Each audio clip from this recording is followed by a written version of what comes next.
एगो बेटवा हमर चोर हो जाते तब ओहो कहते कि हमहू चोरे बन जाए। अरे पगला पागल ना नु हो पागल पागल के सरदार है अरे अध्यक्ष साहेब कलाकार गाना बजाना करे लग रहा ना कि हमरा से झगड़ा करे छपरा से एक मुक्का मारबो ना तो भस देबो यही लेकिन हां आज टिकिया हम ना कबार के कान के ठूस दो कनवा में कनवा में ठूस दो।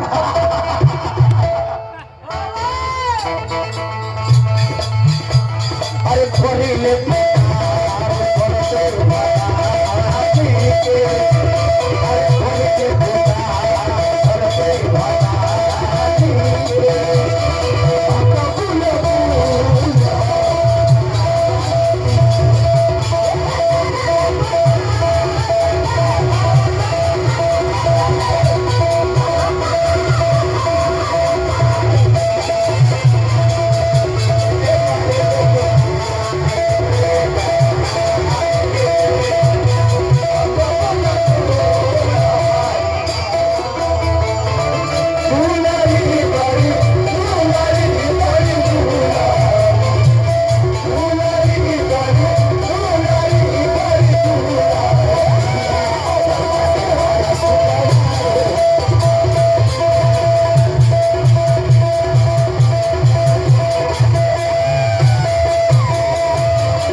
कपड़ा छील दो कपड़ा ढेर बोल ले तू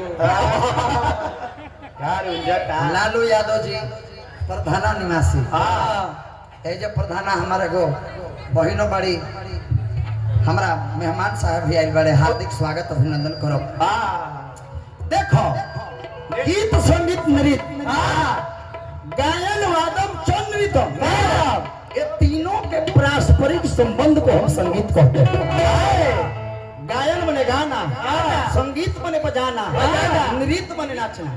ब्यास के काम ना हो, नाचे के ब्यास के काम ना हो ना।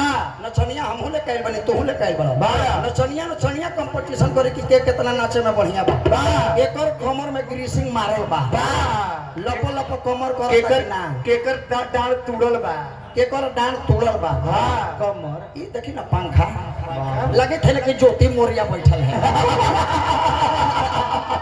जोगे नेट ही जो महका दलही एकर मुंह देखला के बाद लगे चुड़ैल के देखै थी मुंह देखला पर बुझा तक उल्टी करे का मन करता है। लगता है गजेंद्र लौंडा। अरे तू ही तारे दे